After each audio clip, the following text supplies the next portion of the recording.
Millionaire helps poor girl. Years later, he gets unbelievable news. Rain pelted the glass windows of Maxwell Grant's corner office, creating a steady drumbeat that matched his restless mood. Another late night at work, another $1 million in deals closed, and still that familiar empty feeling gnawed at his stomach. He stood up from his leather chair, stretching his tired muscles, and looked out at the city lights blinking through the rain. Before we can continue, if you love your family, subscribe to this channel to help up creating amazing stories. Now, let's continue. The cleaning lady had already come and gone, leaving behind the faint smell of lemon polish. Maxwell grabbed his coat, expensive Italian wool that probably cost more than most people made in a month, and headed for the elevator. The security guard nodded at him as he passed through the lobby, just like every other night. "Heading home early today, Mr. Grant," the guard joked. It was nearly 9 o'clock. Maxwell managed a tired smile. "Gotta keep some balance in life, right, Joe?"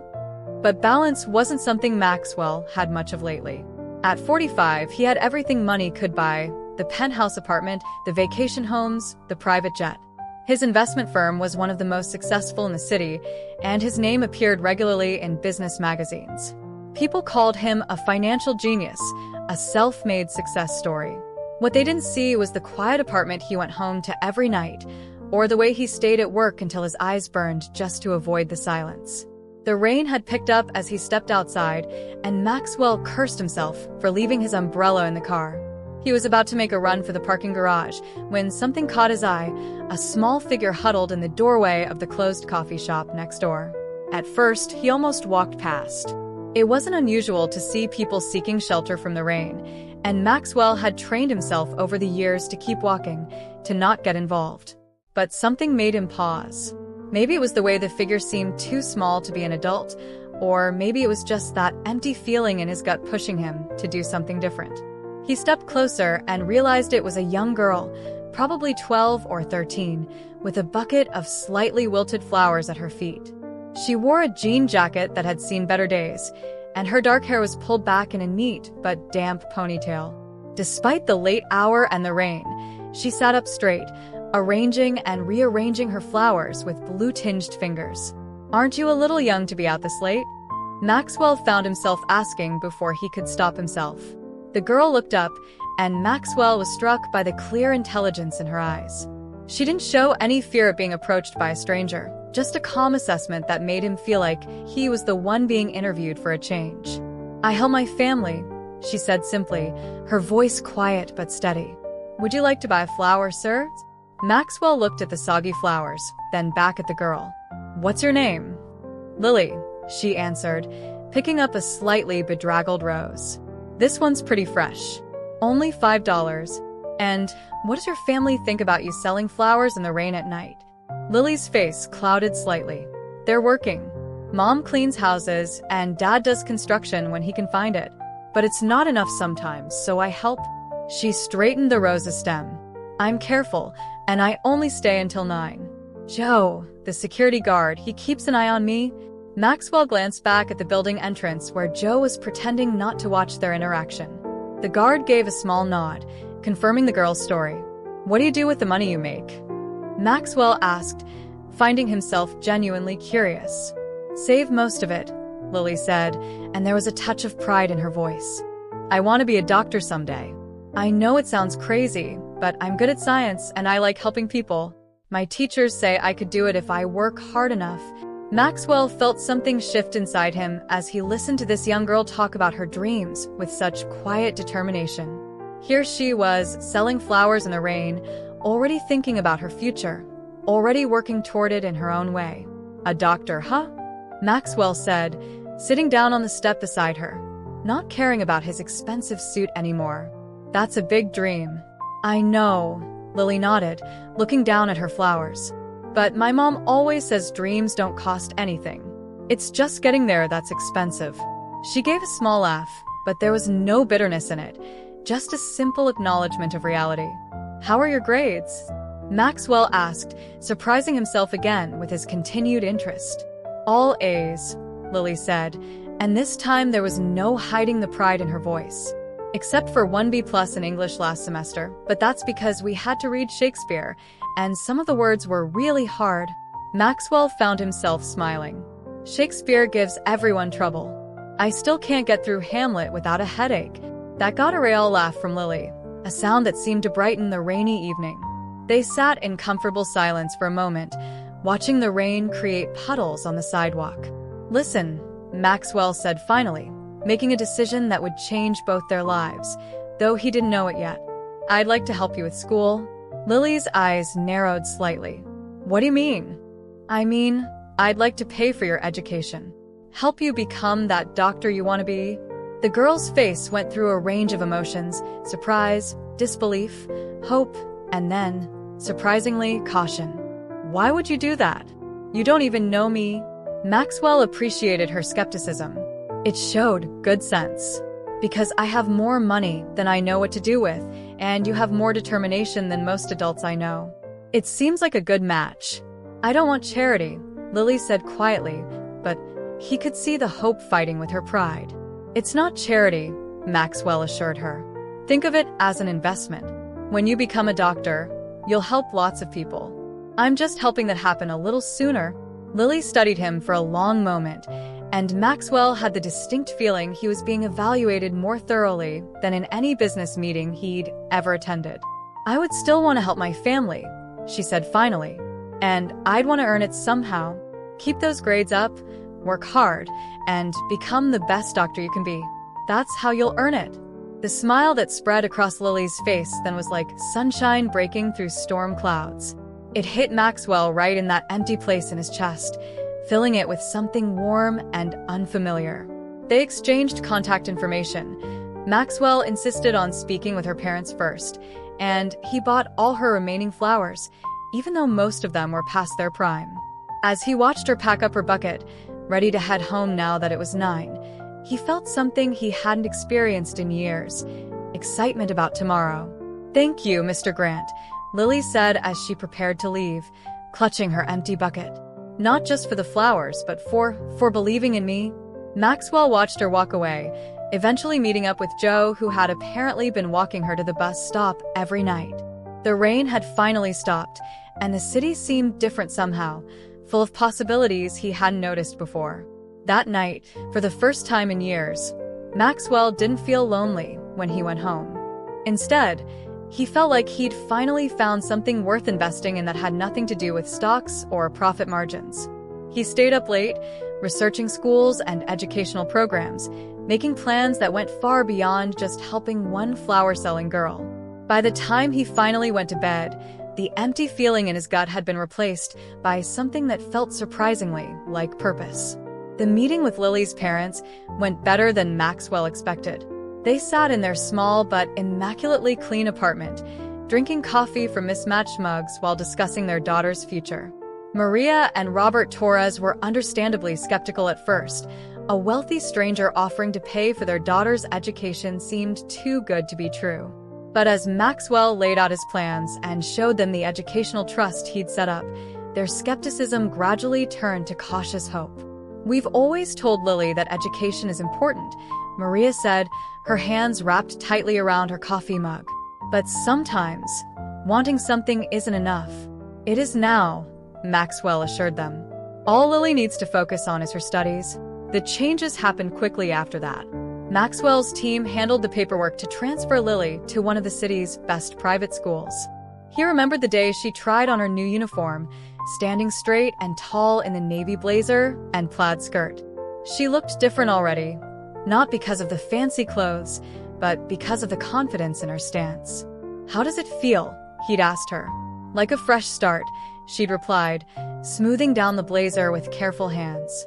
The first few weeks were adjustment period for everyone. Lily had to get used to new teachers, new classmates, and a much more rigorous curriculum. Maxwell had to get used to being responsible for someone else's future. He set up a system where the school would send him regular updates about Lily's progress, but he made sure to keep his distance. This wasn't about him, after all. It was about giving a bright kid a chance she deserved. The first progress report arrived in October. Maxwell read it at his desk, a smile growing as he went through the teacher's comments. "Exceptional student, quick learner, shows remarkable initiative. Lily was not just keeping up with her new classmates, she was excelling. There was a letter included with the report, written in careful handwriting on lined paper. Dear Mr. Grant, thank you for everything. The science lab here has real microscopes, and we're doing experiments I used to only read about in books. Yesterday, I got to look at cell structures, and it was amazing. I know I'm supposed to keep my grades up to earn this opportunity, so I'm studying extra hard. My mom says I shouldn't bother you too much with letters, but I wanted you to know I'm trying my best. Sincerely, Lily. Maxwell kept that letter in his desk drawer. Sometimes, when deals went bad or the market took a dive, he'd pull it out and read it again. It reminded him that some investments paid off in ways that couldn't be measured in dollars and cents. The idea of helping other students came to him gradually. It started when he visited Lily's old school to set up a science lab fund. The principal had shown him around, pointing out other bright kids who just needed a chance. Maxwell found himself writing more checks, setting up more educational trusts. By Christmas, he had established a formal scholarship program. "You've changed," his assistant remarked one day, after he'd spent an hour on the phone with the school administrator discussing summer enrichment programs. "Have I?" Maxwell asked, not looking up from the program proposals spread across his desk. "Yeah, you smile more." He hadn't noticed, but she was right. The empty feeling that used to follow him around had faded, replaced by a sense of purpose he'd never found in business deals or board meetings. Every update from Lily, every thank you letter from a scholarship recipient, felt like proof that he was finally doing something that mattered. Spring brought more changes. Lily's father found better construction work, thanks to some connections Maxwell had quietly arranged. Her mother was able to cut back on her cleaning jobs to take evening classes. The whole family seemed to be blooming alongside Lily, their dreams expanding with their opportunities. Maxwell kept his distance, but he heard about the changes through Lily's occasional letters and the school reports. She'd joined the science club and was working on a project about cellular regeneration. She'd made friends with a girl named Sarah who shared her interest in medicine. She was taking advanced math classes and staying after school for extra help when she needed it. The letters always ended the same way: "I'm trying my best," as if she still needed to prove she deserved this chance. One day in May, Maxwell received an unexpected call from Lily's science teacher, Mrs. Chen. "Mr. Grant, I hope I'm not bothering you," she began, "but I thought you should know about something that happened today." Maxwell's heart skipped a beat. "Is everything okay?" "More than okay," Mrs. Chen assured him. "We had a guest speaker today, a surgeon from City Hospital. She was talking about her career path, and afterward, Lily stayed to ask questions. Mr. Grant, I wish you could have seen it." The surgeon was so impressed with Lily's questions that she offered her a chance to shadow her at the hospital this summer. Maxwell leaned back in his chair, a warm feeling spreading through his chest. "That's wonderful." "It is," Mrs. Chen agreed. "But that's not why I'm calling." After the surgeon left, I overheard Lily talking to her friend Sarah. Sarah asked her if she was scared about spending time in a hospital. Do you know what Lily said? She said, "Someone believed in me when they didn't have to. Now I have to believe in myself." The words hit Maxwell hard. He thought about that rainy night, about the girls selling flowers who'd had such big dreams. He thought about all the other kids he was helping now, all because Lily had shown him what a difference one opportunity could make. "Thank you for letting me know," he said quietly. That evening, instead of staying late at the office, Maxwell left early. He walked past the coffee shop where he'd first met Lily. The doorway where she used to sell flowers was empty now, but he could still picture her there, arranging her flowers with cold fingers and warm determination. He thought about how his life had changed since that night. His friends had noticed it too. He talked less about market trends and more about education reform. He'd started serving on school boards and educational committees. His company was doing better than ever, but somehow that seemed less important than the files he kept on his scholarship students, each one containing dreams as big as Lily's. A few days later, another letter arrived from Lily. This one was shorter than usual. "Dear Mr. Grant, I'm going to be helping at the hospital this summer. The doctor who visited our school said I could learn about real medical procedures. I promise I'll work hard and learn everything I can. Mom says I should be scared, but I'm not. I just keep thinking about how lucky I am to have this chance. Thank you for believing in me. Sincerely, Lily. Maxwell read the letter twice, then carefully added it to his collection. Outside his office window, the city sprawled out before him, full of kids like Lily, just waiting for their chance. He'd found something better than success. He'd found significance. The empty feeling that had once driven him to work late into the night was gone, replaced by a quiet satisfaction. He was learning that true wealth had nothing to do with the numbers in his bank account. It was measured in opportunities created, in dreams made possible, in lives changed one scholarship at a time. Time has a way of slipping past when you're not watching it closely. Maxwell noticed this one afternoon while sorting through his correspondence. Lily's letters, once arriving like clockwork every few weeks, had gradually become less frequent. The last one he'd received was over 2 months ago, a brief note about her biology competition and volunteer work at a local clinic. He still got the official updates from her teachers, of course. Outstanding grades, glowing recommendations, leadership roles in various clubs. But something was missing. He found himself missing the little details she used to share, her excitement about dissecting a frog, her struggles with French vocabulary, the stories about her study group meetings at the library. "You're brooding," his assistant Jenny remarked, dropping off another stack of papers on his desk. "I don't brood," Maxwell protested, but he knew she was right. "I'm just thinking about Lily's." Jenny had been around long enough to read him pretty well. Maxwell nodded, shuffling through the papers without really seeing them. "I used to get letters from her all the time. Now it's like she's disappearing into her own life." "Isn't that what you wanted?" Jenny asked gently. "For her to build her own life?" It was what he wanted, of course. He deliberately kept his distance, determined not to hover or make Lily feel too indebted. But somewhere along the way, her updates had become a bright spot in his routine. Their absence left a strange, hollow feeling, different from the emptiness he'd felt before meeting her, but uncomfortable nonetheless. That evening, instead of heading straight home, Maxwell drove past Lily's school. The building was quiet, but a few students were still hanging around the front steps. He spotted a group of girls about Lily's age, laughing together as they waited for their rides. He wondered if Lily had afternoons like that, normal teenage moments between all the studying and volunteering. Back home, Maxwell sat at his desk and pulled out a sheet of paper. He'd never written to Lily before, always letting her take the lead in their correspondence. But something pushed him to pick up his pen. "Dear Lily, I hope this letter finds you well.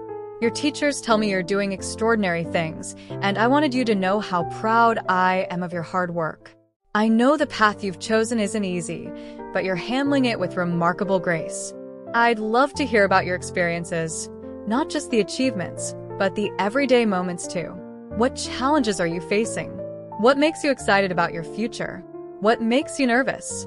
Don't feel obligated to respond if you're too busy. I understand that you have a lot on your plate. Just know that I'm here if you ever want to share your thoughts. Best regards, Maxwell Grant." He sealed the letter before he could second-guess himself. It felt strange, reaching out like this, stepping out of his role as distant benefactor.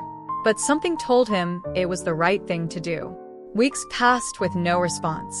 Maxwell tried not to feel disappointed, reminding himself that Lily was probably busy with finals and her volunteer work. He threw himself into his other projects, reviewing applications for next year's scholarship recipients and attending board meetings at various schools.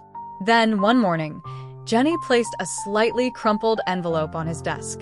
He recognized Lily's handwriting immediately, though it had changed, become more rushed, less careful. "Dear Mr. Grant, I'm sorry I haven't written much lately. Sometimes it feels like there aren't enough hours in the day. Between school, volunteering, and helping at home, I barely have time to breathe. But your letter made me realize I should tell you what's really going on. The truth is, some days are really hard. Last week, I had 3 tests, a presentation, and my regular shift at the clinic. Mom got sick and couldn't work, so I picked up some extra hours at the library to help out. Sarah keeps telling me I'm pushing myself too hard, but I can't slow down. Every opportunity you've given me feels like a responsibility to succeed. But there are good days too. Yesterday, at the clinic, I got to help translate for an elderly Spanish-speaking patient. The doctor said I had a good bedside manner. And last month, my biology project won first place in the state competition. The judges said my research on regenerative medicine showed real promise. Sometimes I worry that I'll never be able to repay you for everything you've done. Other times, I remember what you said that first night about this being an investment in helping people. I promise I'm going to make it worth it. I miss selling flowers sometimes. Not the cold or the rain, but the simplicity of it. Everything feels more complicated now. But when things get overwhelming, I think about that night and how you saw something in me that I barely saw in myself. Thank you for checking in on me. It means a lot. Sincerely, Lily. Maxwell read the letter 3 times, each reading revealing new layers. He'd been so focused on providing opportunities that he hadn't fully considered the weight they might carry. Lily wasn't just pursuing her dreams. She was carrying the responsibility of proving herself worthy of his faith in her. He thought about writing back immediately, but decided to let her words sink in first. There was something about her honesty that deserved careful consideration. She was sharing not just her successes, but her struggles, her fears, her moments of doubt. It was a kind of trust he hadn't expected. That night, Maxwell stayed late at the office, reviewing his scholarship program's guidelines. Maybe there were ways to provide more than just financial support. Mentorship programs, counseling services, stress management workshops, resources to help students handle not just the academic challenges, but the emotional ones too. He thought about all the other students he was supporting, wondering if they felt the same pressure Lily described. Success wasn't just about providing opportunities, he realized. It was about helping people navigate them without losing themselves in the process. When he finally wrote back to Lily, his response was different from his usual formal notes. Dear Lily, thank you for your honesty. You don't owe me anything. Not success, not perfection, not even gratitude. The only thing you owe is to yourself. The courage to keep pursuing your dreams, even when they feel overwhelming. You're not just the girl selling flowers anymore, but you're still the same person who impressed me with her determination and intelligence. Don't lose sight of that person in the rush to become who you think you should be. Take care of yourself. The world needs doctors who know their own limits as well as their potential. Best regards, Maxwell. As he sealed this letter, Maxwell felt like something had shifted in their relationship. They were stepping into unfamiliar territory, moving beyond the simple roles of benefactor and recipient. He wasn't sure what to call this new dynamic, but he knew it mattered, perhaps more than he'd realized until now. The email arrived on a Tuesday morning, buried among meeting requests and market reports. Maxwell almost missed it, but the subject line caught his eye: Lily Torres, Academic Achievement Update. He opened it immediately, coffee forgotten. Dear Mr. Grant, we are pleased to inform you that Lily Torres has graduated as valedictorian of her class. Furthermore, she has been accepted into the medical program at Johns Hopkins University with a partial merit scholarship. Maxwell had to read it twice before the news really sank in. He remembered that rainy night 6 years ago, a young girl talking about becoming a doctor while selling flowers on a street corner. Now here she was, not just graduating, but excelling beyond anyone's expectations, except maybe her own. He immediately sent for a gift, a high-end stethoscope engraved with her name and a simple message: for all the hearts you'll heal. Along with it, he wrote a note: Congratulations, Lily. You did this. Not me, not the opportunities, but your own hard work and determination. I'm proud to have witnessed your journey. Maxwell. The response came faster than he expected. Not a formal thank you note, but a quickly typed email. Mr. Grant, the stethoscope is beautiful. Mom cried when she saw it. Dad tried to pretend he wasn't crying, but he was. I'm sitting in my room right now, looking at all my acceptance letters, and I still can't believe this is real. Remember when you asked me if I was afraid of having big dreams? I'm terrified now, but it's a good kind of terror. Like standing on the edge of something amazing.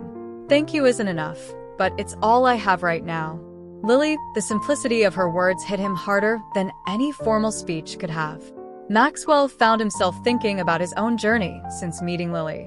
His office walls, once decorated with financial awards and business magazine covers, now featured photos of scholarship students at graduations, science fairs, and academic competitions. His calendar was filled with education board meetings and mentorship program reviews. His old friends had noticed the change.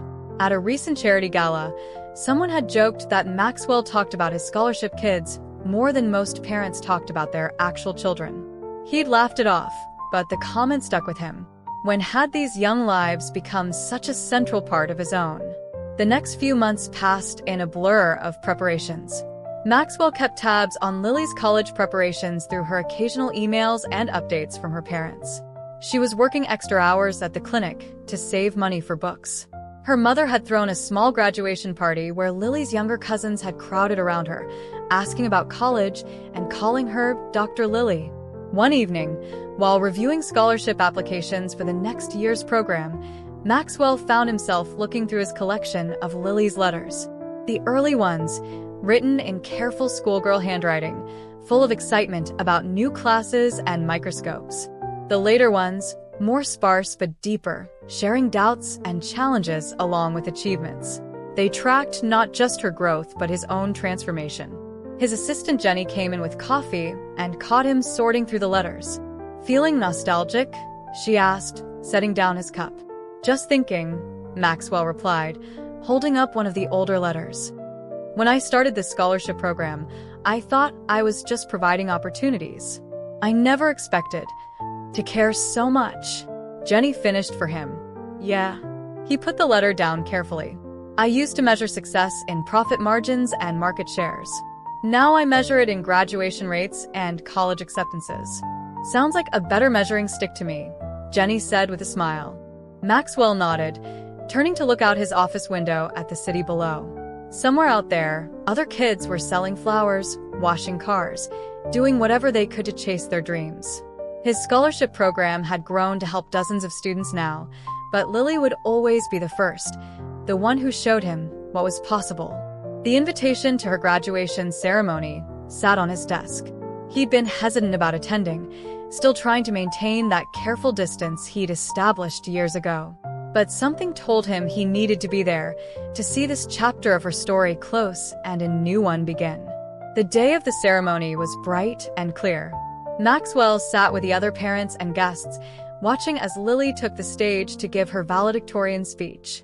She looked different from the girl he'd met that rainy night, more confident, more polished, but he could still see traces of that same quiet determination in her eyes. "Dreams don't cost anything," she said in her speech, echoing her mother's words from years ago. "But making them real, that takes more than money.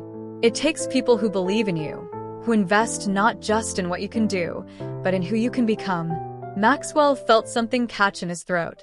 He knew she wasn't just talking about him, but about everyone who'd supported her journey, her parents working multiple jobs, her teachers staying late to help her study, the doctors who'd mentored her at the clinic. Still, her words reminded him of how far they'd both come from that chance encounter. After the ceremony, he watched from a distance as Lily hugged her parents, posed for photos with friends, accepted congratulations from teachers. He was about to slip away quietly when she spotted him. Their eyes met across the crowded auditorium, and for a moment, he saw both versions of her. The determined girl selling flowers and the confident young woman headed to medical school. She smiled, and in that smile he saw something that made all his investments, all his careful planning, all his stretched boundaries worth it. Pure, unshakable hope for the future. The invitation arrived in a cream-colored envelope with gold lettering, Annual Medical Innovation Gala, celebrating excellence in healthcare. Maxwell nearly tossed it in his usual pile of charity events until he noticed the featured speakers list. There, among distinguished doctors and researchers, was a familiar name, Dr. Lily Torres, Director of Community Health Initiatives. "Jenny," he called out to his assistant. "Did you see this?" She appeared in his doorway with a knowing smile. "I was wondering when you'd notice. It's been making waves in the medical community. Dr. Torres's work in underserved neighborhoods has caught a lot of attention." Maxwell sat back in his chair, holding the invitation. 8 years had passed since Lily's graduation. They kept loose contact through occasional emails and holiday cards, but he deliberately maintained his distance, wanting her to build her career on her own merit. He'd followed her progress through medical school, her residency, and early career achievements, proud but always from afar. "Should I RSVPs?" Jenny asked, pulling him from his thoughts. Maxwell stared at Lily's name on the invitation. "She probably won't even remember me," he said, more to himself than Jenny. Jenny snorted. "The man who changed her life? Somehow I doubt that." The gala was being held at the Grand Plaza Hotel, just 3 blocks from where he'd first met Lily selling flowers. Maxwell couldn't help but appreciate the symmetry as his car pulled up to the hotel entrance. He'd attended countless events like this over the years, but tonight felt different. His usual confidence had been replaced by an unfamiliar nervousness.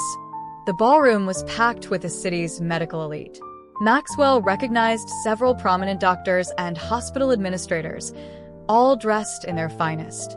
He grabbed a glass of champagne and found his assigned table, making small talk with other guests while his eyes occasionally scanned the room. The program began with typical speeches about medical advancement and community service. Maxwell was only half listening until the MC announced, "And now, it gives me great pleasure to introduce one of our city's rising stars in community medicine. Her innovative approach to healthcare accessibility has already made a significant impact in our underserved communities. Please welcome Dr. Lily Torres." The woman who walked onto the stage wasn't the teenager he remembered or even the graduate he'd watched from afar at her graduation. Lily moved with quiet confidence in a simple blue dress, her dark hair swept back professionally. But when she smiled at the audience, Maxwell saw a flash of that same determination he'd noticed years ago in the rain. "Good evening," she began. "I want to tell you a story about possibilities. It starts on a rainy street corner with a young girl selling flowers." Maxwell felt his throat tighten as Lily recounted their first meeting. She told it simply but powerfully, how one person's belief had opened doors she hadn't even known existed. She talked about her journey through medical school, her decision to focus on community health, and her mission to make quality healthcare accessible to everyone, regardless of their circumstances. "We often talk about medical innovations in terms of new technologies or breakthrough treatments," she continued. "But sometimes, the most powerful innovation is simply believing in potential. One act of kindness, one opportunity given, can create ripples that affect countless lives." She went on to describe the clinic she'd established in her old neighborhood, where she now treated families much like her own had been. She talked about training local youth as healthcare workers, creating jobs while improving community health. Her voice grew passionate as she shared her vision for expanding the program to other neighborhoods. When she finished, the applause was thunderous. Maxwell watched as people crowded around her, offering congratulations and business cards. She handled it all with grace, but he could see the same slight, overwhelmed look she used to get when too many people wanted to buy flowers at once. He was debating whether to approach her when she looked up and their eyes met across the room. For a moment, time seemed to fold in on itself. He was back on that rainy street, watching a young girl arrange flowers with cold fingers and big dreams. Then she was walking toward him, weaving through the crowd with purpose. Maxwell stood, unsure what to expect, but Lily didn't hesitate. She wrapped him in a tight hug. "I was hoping you'd come," she said when she pulled back, her eyes bright. "I wasn't sure if you'd seen the invitation." "You were amazing up there," Maxwell said, finding his voice. "Though you left out the part about how you tried to talk me out of helping you." Lily laughed, the same clear, genuine laugh he remembered. "I was a suspicious kid. But you were pretty persistent for a guy in an expensive suit buying wet flowers." They found a quiet corner away from the crowd, and suddenly the years between them seemed to melt away. Lily told him about her clinic, the challenges and triumphs, the families she helped. Maxwell shared stories about his expanded scholarship program, including a young aspiring nurse who reminded him a lot of her. "You know," Lily said during a lull in their conversation, "I used to worry so much about living up to your investment. It took me years to realize that the biggest gift you gave me wasn't the money. It was showing me that my dreams weren't crazy." Maxwell thought about the lonely businessman he'd been, how empty his success had felt until he'd stopped to buy flowers in the rain. "You gave me something too," he said quietly. "You showed me that true wealth isn't about what you have, but what you can give."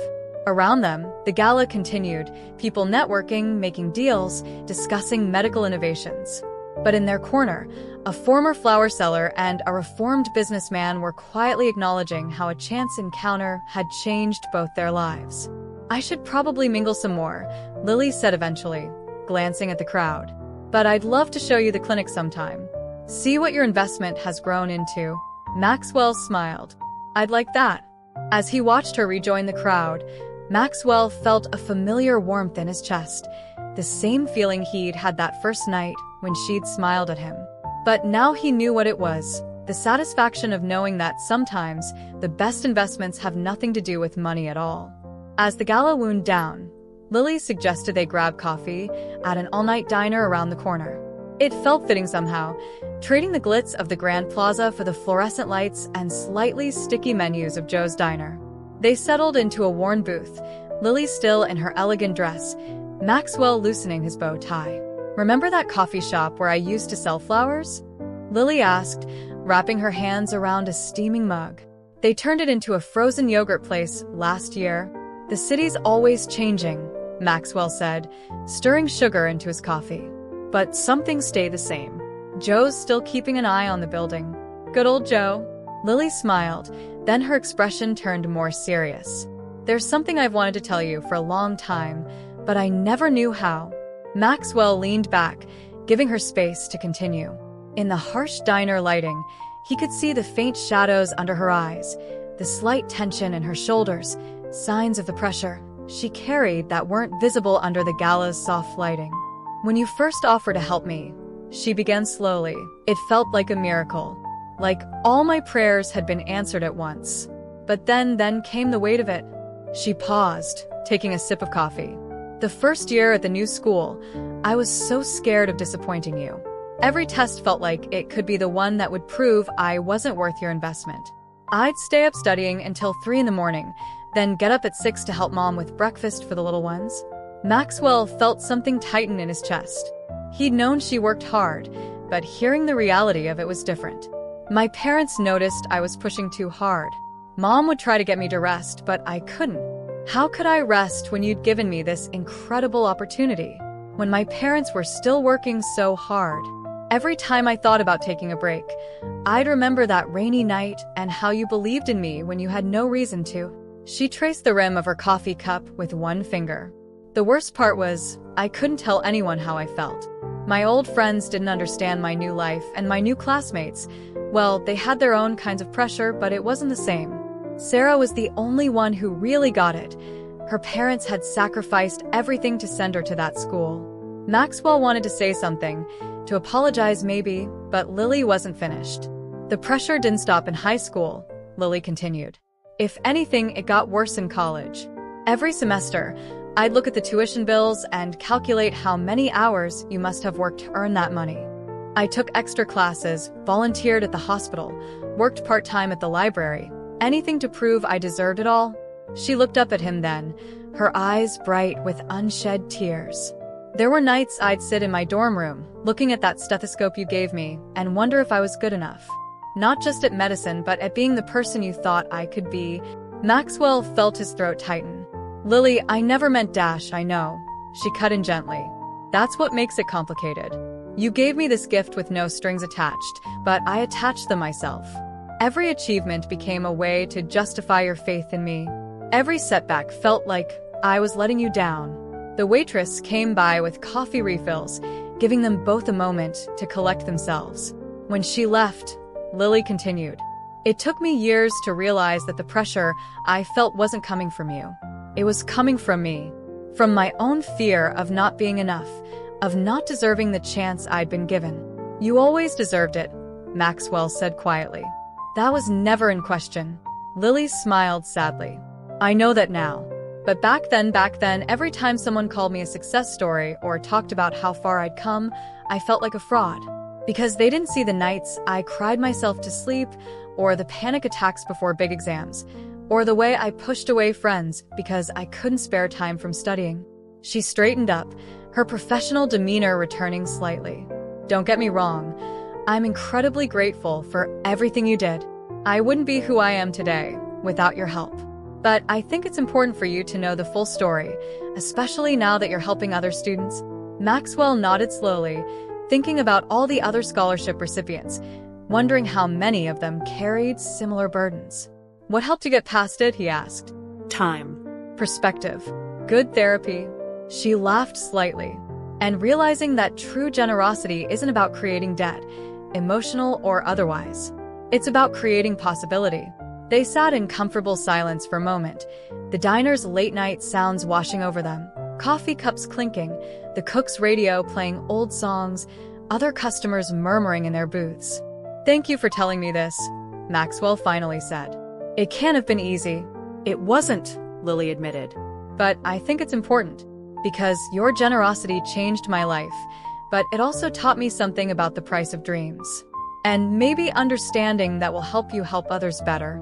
Maxwell looked at her, really looked at her, and saw not just the successful doctor or the grateful recipient of his help, but a complex human being who had carried burdens he never fully understood.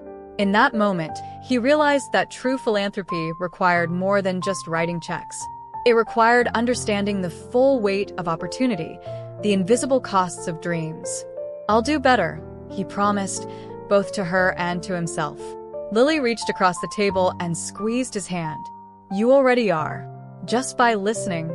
Maxwell spent the weekend after the gala reviewing every aspect of his scholarship program. He spread files across his dining room table, hundreds of success stories that suddenly needed a second look. The morning light streamed through his penthouse windows as he read through student reports, letters, and evaluations with new eyes. His conversation with Lily had shaken something loose in him. All these years, he'd focused on measurable outcomes, grades, college acceptances, career placements. But what about the things that didn't show up in progress reports? The invisible weights his students carried, the pressure they put on themselves, the emotional toll of transformation? Monday morning, he arrived at the office earlier than usual. Jenny found him making notes on a legal pad, his coffee untouched. "You've got that look," she said, dropping off the day's mail. "The one you had when you first met Lily." "We need to change things," Maxwell replied, not looking up. "The whole program needs restructuring." "What kind of changes?" "Everything." He pushed back from his desk, running a hand through his hair. "We've been so focused on giving opportunities that we forgot about supporting the people receiving them." Over the next few weeks, Maxwell threw himself into reimagining his philanthropic work. He hired counselors specializing in first-generation college students. He set up mentorship programs pairing scholarship recipients with professionals in their chosen fields. Most importantly, he started listening, really listening to his students. He met with Sarah, Lily's old friend from school, who now ran a successful therapy practice. "What do you think these kids need most?" he asked her over lunch. "Permission to be human," she answered without hesitation. "To make mistakes, to feel overwhelmed, to not have all the answers. They need to know that transformation isn't just about achieving goals. It's about growing into themselves." Maxwell thought about Lily studying until 3 in the morning, carrying the weight of everyone's expectations. He thought about all the other students out there doing the same thing, thinking they had to be perfect to be worthy. The changes started small, but grew quickly. Maxwell introduced regular check-ins that went beyond academic progress, conversations about stress, family dynamics, personal challenges. He created support groups where scholarship students could share their experiences with others who understood their journey. One morning, he visited a weekend workshop he'd set up for new scholarship recipients. The room was full of teenagers, all carrying dreams as big as Lily's had been. Instead of starting with the usual talk about opportunities and expectations, Maxwell shared something different. "Success isn't just about achieving your goals," he told them. "It's about becoming who you are while pursuing them. The support we're offering isn't just financial, it's permission to struggle, to doubt, to need help. You don't have to carry these dreams alone." He saw something shift in their faces, a slight relaxation, a collective exhale. One girl raised her hand. "But what if we fail?" Maxwell smiled, thinking of his conversation with Lily in the diner. Then we learn and try again. Your worth isn't measured by your achievements. It's inherent in who you are and who you're trying to become. The program evolved rapidly after that. Maxwell added wellness workshops, stress management training, and family support services.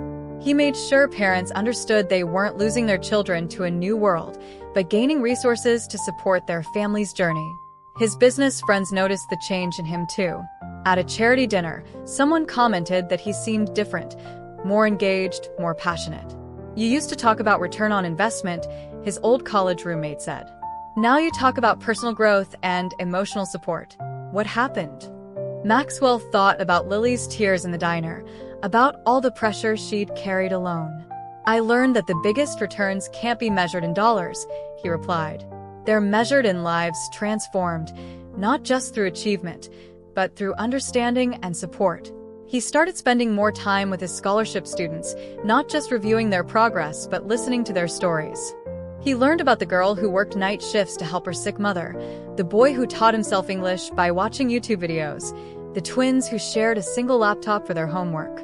Each story reminded him of Lily selling flowers in the rain, but now he saw beyond the surface of determination to the complex human beings underneath.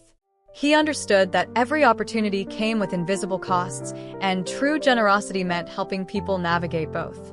One evening, as he left the office, Maxwell passed the spot where he'd first met Lily. The frozen yogurt shop was closing for the day, its neon signs flickering off. He stood there for a moment, remembering that rainy night that had changed everything. He'd thought he was just helping one girl achieve her dreams. Instead, she taught him about the true nature of giving, that it wasn't just about providing opportunities, but about understanding the human heart in all its complexity. Every check he wrote now came with a commitment to support not just dreams, but dreamers, not just achievement, but growth. As he walked to his car, Maxwell felt a deep sense of peace. He'd come home to a new purpose, one that acknowledged both the power and the responsibility of generosity. In helping others transform their lives, he'd finally transformed his own.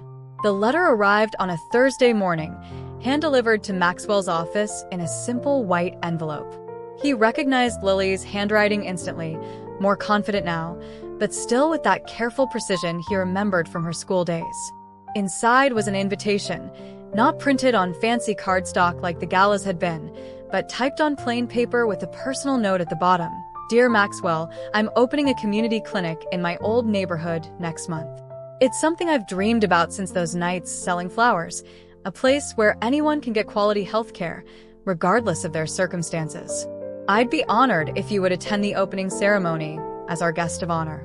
The clinic is on the corner of 4th and Pine, right where that old coffee shop used to be." With gratitude, Lily, Maxwell sat at his desk, reading the invitation several times. 4th and Pine, the exact spot where their story had begun. He thought about how many times he'd driven past that corner over the years, always remembering that rainy night that had changed both their lives. Jenny found him still holding the letter, lost in thought. "Good news?" she asked. "The best kind," he replied, handing her the invitation. Life coming full circle. The month leading up to the clinic's opening flew by. Maxwell watched from a distance as the old frozen yogurt shop transformed. New signs went up. Torres Community Health Center. Quality care for all. The windows were cleaned, the brick facade refreshed, the sidewalk repaired. Every time he drove past, he saw more progress, more life being breathed into the space. He couldn't help but remember the girl who used to sit in that doorway, arranging flowers with cold fingers and talking about becoming a doctor. Had some part of him known, even then, that she would do exactly what she'd set out to do? The morning of the opening ceremony was clear and bright, a stark contrast to the rainy night of their first meeting. Maxwell arrived early, watching as people gathered on the sidewalk where Lily used to sell flowers. There were local families, medical staff in white coats, community leaders, and even some of his other scholarship recipients who had followed in Lily's footsteps into healthcare. The clinic itself was beautiful in its simplicity, clean, welcoming, with comfortable chairs in the waiting room and colorful children's artwork on the walls. Near the entrance, Maxwell noticed a small garden box filled with flowers. He smiled, understanding the tribute. Lily appeared from inside, wearing her white coat, greeting people with that same warm smile he remembered. When she spotted him, she made her way through the crowd. "You came," she said, hugging him tightly. "Wouldn't miss it for the world." They stood together, looking at the building. "It's not exactly Johns Hopkins," Lily said with a small laugh. "It's better," Maxwell replied. "It's exactly where it needs to be." The ceremony began with local officials making speeches about community development and healthcare access. Then Lily stepped up to speak, her voice clear and strong. "When I was 12 years old, I used to sell flowers on this very corner," she began. "I'd stand right here, dreaming about becoming a doctor while trying to keep my fingers warm. Those dreams seemed impossible then, like stories I told myself to make the cold nights pass faster." She paused, looking around at the gathered crowd. "But someone taught me that impossible dreams are just possible ones waiting for the right support. This clinic is more than just a building. It's proof that when we believe in each other, when we invest in human potential, amazing things can happen." Maxwell felt tears prick his eyes as she continued, describing her vision for the clinic. It wasn't just about providing medical care, it was about creating opportunities. They would train local youth as healthcare workers, offer internships to aspiring medical students, provide health education programs for families. And in that corner, Lily pointed to the flower box, "We'll always keep flowers blooming," to remind us that beauty and hope can grow anywhere if we just give them a chance. After the ribbon cutting, Lily gave Maxwell a tour of the facility. Everything had been carefully planned, from the efficient layout of the examination rooms to the comfortable break room for staff. In her office, he noticed a familiar object on her desk, the stethoscope he'd given her at graduation, still shining. "It's seen a lot of use," she said, following his gaze. "But I keep it here now, for inspiration." They ended up back in the waiting room, watching as staff prepared for their first day of patients. "You know," Lily said quietly, "every time I walk through that door, I remember that rainy night. How scared I was to accept help, how determined I was to prove myself worthy of it." Maxwell nodded. "And now look at you, offering help to others." "That's what I learned from you," she replied. "That true generosity isn't just about giving, it's about believing in possibilities. Every time I treat a patient here, every time we train a new healthcare worker or mentor student, we're not just providing a service. We're saying, 'I believe in you,' to someone who might really need to hear it." Outside, the city was waking up, people hurrying past on their way to work. But inside the clinic, time seemed to stand still for a moment. Maxwell looked at Lily, no longer the girl selling flowers, but a strong, compassionate doctor who had exceeded even her own dreams. He thought about all the lives she would touch in this place, all the potential she would help unlock. "Thank you," he said simply. Lily smiled, understanding all the things that simple phrase contained. "No," she replied, "thank you for teaching me that sometimes the most powerful medicine is simply believing in someone's dreams." Together, they watched the sun rise higher over the city, its light streaming through the windows where flowers once sat in buckets, where hope now bloomed in new and wonderful ways. Disclaimer: this channel does not support or tolerate any form of discrimination, racism, prejudice, or violation of human rights. The stories presented here are original and created by the author with the aim of promoting reflection, awareness, and dialogue. All content is developed with respect for diversity and the dignity of all people.